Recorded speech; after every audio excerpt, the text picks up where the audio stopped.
अगर आपकी टीम के पास होम कंडीशंस का फायदा उठाने का मौका हो, वर्ल्ड क्लास बैट्समैन और बॉलर्स मौजूद हो और फिर भी टीम ग्रुप स्टेज से आगे ना बढ़ पाए तो इसमें कुछ तो गड़बड़ जरूर है। 2006 चैंपियंस ट्रॉफी में इंडियन टीम से काफी उम्मीदें थी। टीम के पास राहुल द्रविड़, सचिन तेंदुलकर, वीरेंद्र सहवाग, हरभजन सिंह, युवराज सिंह और महेंद्र सिंह धोनी जैसे कई दमदार प्लेयर्स थे। लेकिन जब परफॉर्मेंस पर बात आई तो टीम उम्मीदों पर खरी नहीं उतर सकी। टूर्नामेंट में जीत के साथ जबरदस्त शुरुआत करने वाली टीम इंडिया के सामने जब वेस्ट इंडीज और ऑस्ट्रेलिया जैसी स्ट्रॉन्ग टीम्स आई, तब इंडियन टीम का batting order and overall performance सवालों के घेरे में आ गया। 6 महीने बाद होने वाले ओडीआई वर्ल्ड कप से पहले सबसे बड़े टूर्नामेंट में इस तरह की खराब परफॉर्मेंस चिंता का सबब थी। बट आखिर क्या वो एग्जैक्ट फैक्टर्स थे जो इस खराब परफॉर्मेंस की वजह बने? किस वजह से इंडियन टीम होम कंडीशंस में भी डोमिनेंट नहीं कर पाई? चलिए 2006 चैंपियंस ट्रॉफी में इंडिया के सफर को डिटेल में समझते हैं। क्वालिफाइंग राउंड से आने वाली 2 टीमें प्लस 6 अदर टीम्स मिलकर टोटल 8 टीमें ग्रुप स्टेज में कंपीट करने वाली थी। इन टीमों को 2 ग्रुप्स में डिवाइड किया गया था। इंडिया को ग्रुप ए में रखा गया था, जिसमें England, Australia and West Indies जैसी स्ट्रॉन्ग टीम्स थी। इंडिया का पहला मैच इंग्लैंड के साथ था एंड इंग्लैंड का जो कॉन्फिडेंस मैच से पहले दिख रहा था वो जल्द ही हवा हो गया।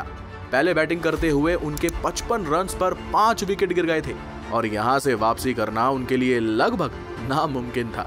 फ्लिंटॉफ को नंबर 3 पर भेजने का एक्सपेरिमेंट बिल्कुल फेल रहा। हालांकि कॉलिंगवुड ने टेलएंडर्स के साथ मिलकर जितना हो सके इंग्लैंड को संभालने की कोशिश की, बट मुनाफ पटेल और इरफान पठान ने नए बॉल को अच्छे से स्विंग करवाया एंड रमेश पवार ने इंग्लैंड की एकमात्र जो डिसेंट पार्टनरशिप चल रही थी उसे तोड़ दिया एंड पूरी इंग्लिश टीम 125 रन्स पर ऑल आउट हो गई। इंग्लैंड की मुसीबत तब और बढ़ गई जब हार्मिसन ने पहले ही ओवर में 20 रन्स लुटा दिए। इंडिया के लिए ये टारगेट चेज करना काफी इजी रहा। चाहे बीच में उन्होंने छोटी मोटी गलतियां की, पर इंग्लैंड के लिए ये मैच काफी वन साइडेड था। इंडियन टीम 4 विकेट से जीत के साथ टूर्नामेंट में अच्छी शुरुआत करती है, बट अब उनका अगला मैच 11 दिन बाद था एंड दिवाली के इस लॉन्ग ब्रेक के बाद आई इंडिया थोड़ी थकी हुई नजर आई। Indian top order West Indies के बॉलर्स के सामने ज्यादा देर नहीं टिक सका। युवराज सिंह और राहुल द्रविड़ ने एक पार्टनरशिप बनाकर थोड़ी फाइट बैक दिखाई, लेकिन तभी 31 ओवर में दोनों आउट हो गए, जिससे इंडिया ने मोमेंटम लूज कर दिया। आखिर में धोनी ने थोड़ा फायर दिखाया और एक जबरदस्त हाफ सेंचुरी बनाई, जिसमें 2 बड़े सिक्सेस भी शामिल थे, पर तब तक बहुत लेट हो चुका था एंड इंडियन टीम 50 ओवर में 223 रन ही बोर्ड पर लगा पाती है। इसके जवाब में क्रिस गेल ने वेस्ट इंडीज को एक तेज शुरुआत दी और इसके बाद सरवन ने इनिंग को संभाला और चंद्रपॉल की कंपोज्ड इनिंग ने इंडिया के ओपनिंग बॉलर्स का खतरा कम कर दिया। आखिरी मोमेंट में कुछ गड़बड़ हुई, जिससे मैच अनएक्सपेक्टेड तरीके से क्लोज फिनिश तक पहुंच गया, पर वेस्ट इंडीज हमेशा कंट्रोल्ड में था।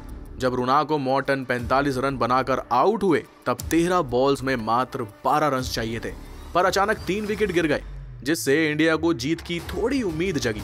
पर मार्लन सैम्यूल्स ने थर्ड मैन पर शॉट खेलकर मैच को खत्म कर दिया एंड वेस्ट इंडीज 2 बॉल्स रहते 3 विकेट से मैच जीत लेती है, जिसका मतलब ये था कि अब इंडिया को सेमीफाइनल्स में पहुंचने के लिए अपना आखिरी ग्रुप मैच हर हाल में जीतना जरूरी है, जो कि ऑस्ट्रेलिया के साथ था। एंड ये मैच मोहाली में खेला जाना था, जहां की पिच का बाउंस एंड कैरी ऑस्ट्रेलिया जैसा ही था एंड ऑस्ट्रेलियन बॉलर्स इस पिच पर अपना जबरदस्त इंपैक्ट दिखाते हैं। अपनी टाइट लाइन एंड पेस के साथ वो भारतीय बल्लेबाजों को खूब परेशान करते हैं। वीरेंद्र सहवाग 65 रन्स की एक कंट्रोल्ड इनिंग खेलते हैं, जबकि राहुल द्रविड़ एक शानदार अर्धशतकीय पारी खेलते हैं, लेकिन दोनों ही अपनी इनिंग्स को बड़े स्कोर्स में नहीं बदल सके, जिसकी वजह से एंड में कोई तेज स्कोरिंग नहीं हो पाई। ग्लेन मैग्रा ने एक बार और सचिन तेंदुलकर को बड़े मैच में आउट स्मार्ट किया और इंडिया के लगातार अंतराल पर विकेट्स गिरते रहे एंड इंडियन टीम 50 ओवर में 249 रन्स स्कोर करती है। 250 रन्स का टारगेट चेस करने उतरी ऑस्ट्रेलियन टीम की तरफ से Adam Gilchrist and experimental opener Shane Watson ने इंडियन पेस अटैक की धज्जियां उड़ा दी। शेन वॉटसन शानदार 50 रन बनाते हैं, जबकि रिकी पॉन्टिंग एक तेज हाफ सेंचुरी लगाते हैं। कोई भी ऑस्ट्रेलियन बैट्समैन इंडियन बॉलर्स को रिस्पेक्ट नहीं दे रहा था। डेमियन मार्टिन नाबाद 73 रन्स की एक कॉन्फिडेंट इनिंग खेलते हैं एंड ऑस्ट्रेलियन टीम 26 बॉल्स रहते ही टारगेट को इजीली चेस कर लेती है और इंडियन टीम एक हफ्ते पहले ही ग्रुप स्टेज से ही टूर्नामेंट से बाहर हो जाती है। ये लगातार दूसरी बार था जब इंडियन टीम चैंपियंस ट्रॉफी के ग्रुप स्टेज से ही बाहर हो गई थी। दुनिया के सबसे डेंजरस बॉलिंग अटैक के सामने भारतीय बल्लेबाजों ने हर एक एफर्ट डालकर 249 रन्स बनाए थे, पर इंडियन बॉलर्स ने सिर्फ 14 ओवर्स में 101 रन्स लुटाकर मैच को ऑस्ट्रेलिया की झोली में डाल दिया। एंड इस टूर्नामेंट में इंडिया के लिए यही सबसे बड़ी दिक्कत रही। जब उनके बॉलर्स ने अच्छा परफॉर्म किया तब उनके बल्लेबाज बिल्कुल क्लूलेस रहे और जब बल्लेबाजों ने स्मार्ट क्रिकेट खेला तब बॉलर्स ने नैया डुबा दी। कुछ महीनों पहले तक 17 सक्सेसफुल रन चेजेस के बाद लोग इंडिया को वर्ल्ड कप का स्ट्रॉन्ग कंटेंडर मान रहे थे, लेकिन चैंपियंस ट्रॉफी में अपने ही घर पर इस बेकार परफॉर्मेंस के बाद ऐसा लग रहा था कि जैसे इंडिया वनडे क्रिकेट में वापस मीडियोकर लेवल पर आ गई थी। इंडियन टीम के हीरोज इंडियन पिचेस पर ही फेल हो रहे थे एंड क्लोज मैच हारने की बुरी बीमारी फिर से इंडिया के सामने आ रही थी। इंडिया की स्टार स्टडेड बैटिंग लाइनअप पूरी तरह से फेल रही। हालांकि चैंपियंस ट्रॉफी के क्रूशियल मैच में एक रिस्की 65 रन की इनिंग से सहवाग ने अपनी अटैकिंग एबिलिटी की एक झलक दिखाई थी, लेकिन फिर भी उनकी फॉर्म पर सवाल उठ रहे थे क्योंकि वो लगातार 10-20 रन बनाकर आउट हो रहे थे एंड चैंपियंस ट्रॉफी के पहले 2 मैचों में भी यही हुआ था। एंड एक और चीज थी जो चिंता का सबब बनी हुई थी एंड वो थी इनकमिंग डिलीवरी के अगेंस्ट उनका स्ट्रगल। एंड अगर आपको याद हो तो इसके बाद 2007 वर्ल्ड कप में बांग्लादेश के अगेंस्ट भी सहवाग इनकमिंग डिलीवरी पर ही आउट हुए थे, जबकि सचिन तेंदुलकर का बड़े मैचों में स्ट्रगल करना अब साफ नजर आ रहा था। ऑस्ट्रेलिया के साथ डू और डाई मैच में वो फिर से फेल रहे थे। साथ ही फास्ट बॉलिंग के सामने उनकी रिफ्लेक्सेस स्लो होते हुए दिख रही थी। इसलिए कुछ क्रिकेट एक्सपर्ट्स का मानना था कि उन्हें बैटिंग ऑर्डर में नीचे भेजना इतना बुरा आइडिया भी नहीं हो सकता जितना लगता था। युवराज सिंह भी चैंपियंस ट्रॉफी में कुछ खास नहीं कर पाए। इंटरनेशनल क्रिकेट में 6 साल के एक्सपीरियंस के बाद उनसे जिम्मेदारी से खेलने की उम्मीद थी, पर वो उस उम्मीद पर खरे नहीं उतर सके। उनकी फील्डिंग काफी स्ट्रॉन्ग थी पर उनका बल्ला खामोश था। सुरेश रैना, जिन्होंने शुरुआत में अपनी मैच विनिंग एबिलिटी की झलक दिखाई थी एंड जो एक कमाल के फील्डर भी थे, लेकिन चैंपियंस ट्रॉफी में उनके फ्लॉप शो के बाद ऐसा लग रहा था जैसे उनकी टीम में जगह सिर्फ उनकी फील्डिंग की वजह से बची हुई थी। धोनी की विकेट कीपिंग ठीक चल रही थी, साथ ही बल्ले से 2 अच्छी इनिंग्स भी दिखी जिससे लगा कि वो अच्छी रिदम में है, पर शायद इंडिया ने उन्हें टॉप ऑर्डर में ऊपर ना भेजकर गलती कर दी। नंबर 3 पर जहां इरफान पठान के साथ एक्सपेरिमेंट किया गया था वहां धोनी को यूज किया जा सकता था, जबकि नंबर 3 पर 2 मैच विनिंग सेंचुरीज एंड एक 50 के साथ उनका एवरेज भी 64.25 का था।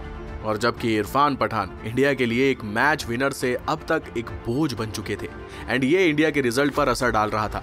और जब समस्या का सॉल्यूशन ढूंढना जरूरी हो गया था, वो प्राइमरली एक बॉलर थे जिन पर बैटिंग का एक्स्ट्रा प्रेशर डाला जा रहा था, जिसकी वजह से उनकी बॉलिंग इफेक्ट हो रही थी।